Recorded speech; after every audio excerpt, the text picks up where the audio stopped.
Welcome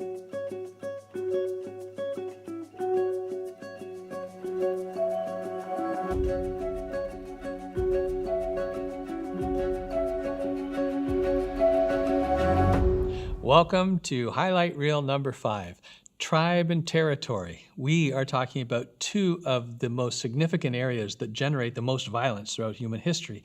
We go to war for our people and for our place, for our space. And this has led to so much violence. Jesus redefines the concepts and leads us into a different kind of fight, a fight for the spaces that divide us, rather than fighting for our own space so that we can be divided against you. In summary, we could say it this way. Jesus undoes the common religious identification of genetics and geography, because we know religion often fans the flame of this kind of violence. Uniting diverse people together as fellow citizens, soldiers, and ambassadors of his kingdom. To bring unity, he must help his followers embrace the radical idea of enemy love. Jesus teaches us how to love God, love our neighbor as we love ourselves, and to love our enemies. There's no one left not to love.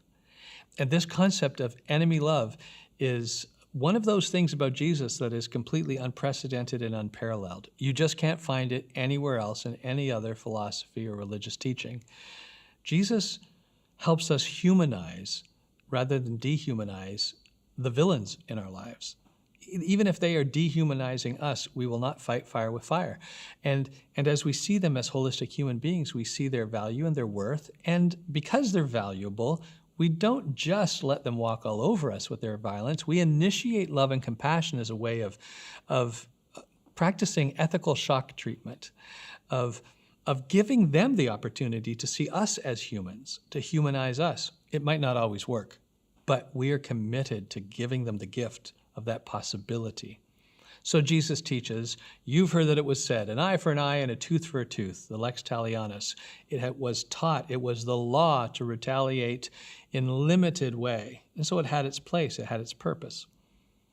But Jesus says, but I tell you, do not resist an evil person. The word resist here, the Greek word, is a military term, meaning do not resist them violently. Do not fight fire with fire. It doesn't mean be completely passive. Do not resist an evil person with the kind of violence that they're perpetrating toward you. Rather, if someone slaps you on the right cheek, turn to them the other also. He specifies the right cheek. If there's a reason for this, it's not just poetry or trying to create some vivid detail for the imagination. If someone is striking you, the assumption would be with the right hand. Unless stated, the right hand was always the default in ancient culture and ancient literature. The left hand was the bad hand. It's the poo-poo hand. The right hand is the hand you initiate things with. So if someone strikes you on the right cheek, he says, so that's the right hand to the right cheek. If I punch this way, it's going to be your left cheek. In order for me to use my right hand to strike your right cheek, it's going to have to be a backhanded slap. The slap of slavery, the slap of provocation of one who is above you, who says, you mean nothing to me. You're not even worth the fight. And I know you won't fight back, so I can slap you thus. If someone slaps you, he says, it's not a punch even, it's a backhanded slap, clearly. The slap of a master to a slave. He says, turn to them the other also. What does that do? It says, if you're going to now throw a slap, why don't you throw a punch and punch me as a fellow human being then? Is that really what you want to do? A backhanded slap, I'm not just a slave. I'm a human being to you. I'm not going to fight you back, but I'm going to invite you to fight me then as one who is not an inferior, but an image bearer of God. It's ethical shock treatment. It's a moment that gives the perpetrator a chance to humanize the victim. And if anyone wants to sue you and take your shirt, hand over your coat as well. In first century Israel, you had 2 layers of clothing. That's it. There were no long johns, no underpants. There's your shirt and your coat. And he's saying if someone takes you to court and that's all you've got, and they're suing you for one of them, well, first of all, if they're initiating any legal proceedings, they've got the money and they're just trying to intimidate. And they're going to try and sue you for half of your clothing that's on your back right there and then. Give them the whole thing. Say, you must then be so needy right now. You must be so desperate. Here, if you need this, let me give you this as well. And in the process, you're now standing naked in court. And of course, it's part of ancient Hebrew culture that it was shameful not only to be naked, but to look upon someone else's nakedness. This is ethical shock treatment. If you need it this much, here, let me offer it to you. It's a chance to say, do you see what you're doing? Do you see the fight that you're bringing to try and get every last little bit of something from me? Here, let me give it to you. It gives, again, the one who is suing an opportunity to humanize the victim and say, yeah, what am I doing here? Lastly, he says, if anyone forces you to go 1 mile, go with them 2 miles. And within first century Israel, Romans were allowed, the occupying force at the time, Romans were allowed to conscript any citizen nearby and force them to carry their gear for 1 mile. And that was a limiting law, but they were certainly allowed to do that. Can you imagine just walking around in the time of occupation by Rome? And you'd hate to ever make contact with a Roman soldier, right? Just in case they might say, you there, carry my gear. It's, oh, I just wanted to go to the market to grab some peaches. And, you know, and oh, there's a Roman. Don't look at me, don't look at me, don't make eye contact, don't make eye contact. And then finally, you there, oh, rats. Now I've got to carry his gear for 1 mile. And he's the enemy, and he uses that gear to oppress my people. So what do? I carry it the first mile because the first mile, yes, is slavery, but I carry it the second mile because the second mile is freedom. Now, at the end of that mile, the Roman soldier says, all right, give me my gear back. Who else am I going to say is going to carry it the second mile? But we say, no. Mr. Roman soldier, sir, I'd be happy to carry it 1 more mile. Well, now you're putting him in an interesting scenario because what you are doing by freedom is causing him to have to relate to you as a human being. You're relating to him as a human being. You're humanizing your oppressor as a person who actually just has some stuff that needs help. He needs help to have it carried. You're humanizing him, gives him an opportunity to humanize you. What are you going to talk about for that mile as you walk along? What is he going to be thinking as you walk along for that next mile? Well, this is amazing and creative. And it makes changes in human psyches. It gives people a gift. How do we get started at this?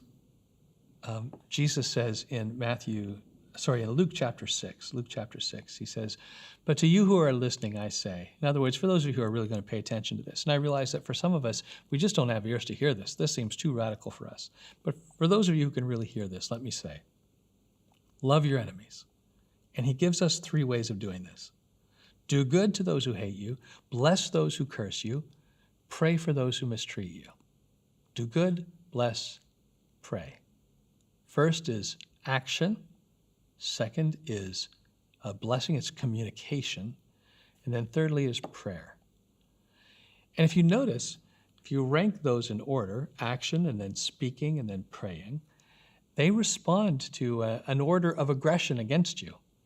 Jesus says we're to do good. But who do we do good to? Those who merely hate us. You say just merely. They merely hate you at this point. They haven't done anything to you. They just hate you. Well, you're able to do good towards them. Do it. Do all the good you can for the people who hate you. Then he says, speak well of the people who speak against you. Bless the people who are cursing you. So they've now upgraded their violence from just emotional violence to verbal violence. They not only just hate you, now they curse you.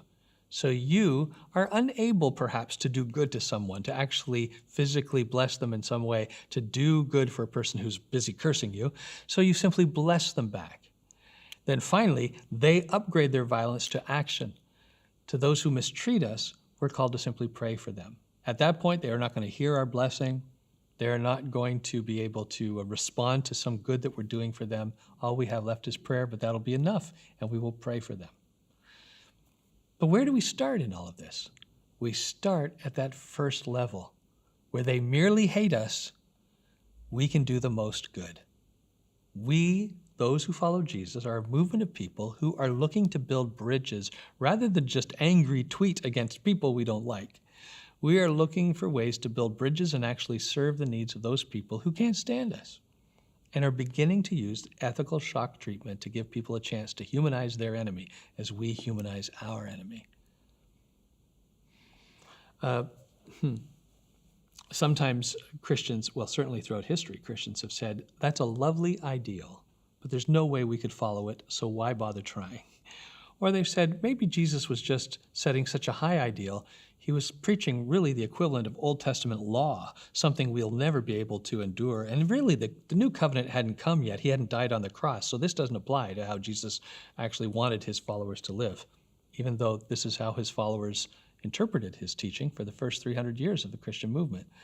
Some people have said, well, it's for a special few, this kind of teaching, for monks and nuns who will go away. They're like the spiritual superstars of the Christian movement. They'll go away and they'll live this out, this life of a peacemaker, while the rest of us will go to war and be regular citizens of the country.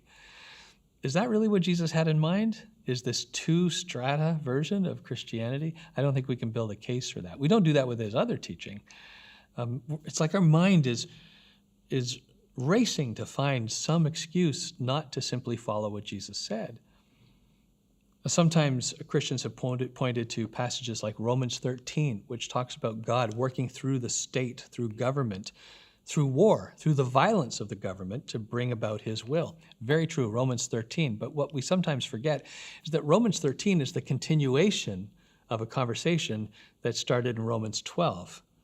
Romans 12 talks about how the church, that's believers, not a separate institution, but that's us, those of us who follow Jesus, how the church is called not to participate in any form of violence or revenge. That's our calling, which raises the question, is God not going to bring about any justice in this world? Are we all going to have to wait until we die to see justice? And Paul partially answers that question by saying, in this world, God will bring about a measure of justice through government. That'll be God working through government. They bear the sword. But he's already said, you're not to bear the sword. You're not to be a part of that. Vengeance is not yours, it's God's. And God can work that out through the state, but not through you. Well, it raises the question, can't I switch hats sometimes? Sometimes be an agent of the church and sometimes be an agent of the state? What do you think Jesus would say? Do you say, well, sometimes follow my teaching as the church, but sometimes ignore that so you can follow the way of the state? I don't think so. Sometimes Christians have said, yeah, but I've got to be a good, decent citizen of my country. But of course, before you are a Canadian, you're a Christian. Before you are an American, a member of any kingdom of this world, you are a citizen of heaven. And there are certain ways of living as a citizen of heaven that you are called to. Your first and primary relationship with the country that you live in is to be an ambassador. You're a foreign ambassador from another country to America, to Canada, to whatever country you're in. You are an ambassador representing a different will and a different way, the way of Jesus. And that is going to change how we relate to the violence of our land. In fact, the very two words that are used to describe what a Christian is not to do in Romans 12 are the very two words that says this is what the state will do and God will work through it. But you, we've already been told, are to have no part of that. One of my favorite movies of all time is Hacksaw Ridge. Did you see it? Hacksaw Ridge is, I just want to recommend it to you. That's all. We interrupt this session for a quick announcement. Hacksaw Ridge, great movie. Go see it. Get some good homework. It'll raise some great discussion. And I know that this raises all kinds of questions. And I happen to be a pacifist. That's my background. I was interviewed on a television show in the States, a Christian talk show. And the commentator, before we went to air, she had read my book, which gives her some credit because I think sometimes I understand when someone's doing interviews after interviews after interviews, they don't have time to read all their guests' books. They need someone else to maybe summarize it for them, do a quick flip. But she had read it pretty thoroughly. And she said, wait a minute, Bruxy, it's this chapter that gives me a problem. She says, are you telling me that Christians aren't to be soldiers and to fight for their country or to use violence to bring about good? I mean, what about, she had a whole list of great questions, and they're good questions. I assured her that to be a pacifist is not to be passive, first of all. Jesus doesn't give us that option. It's not to do nothing. Pacifism comes from the root word meaning to pacify, to work to bring about peace.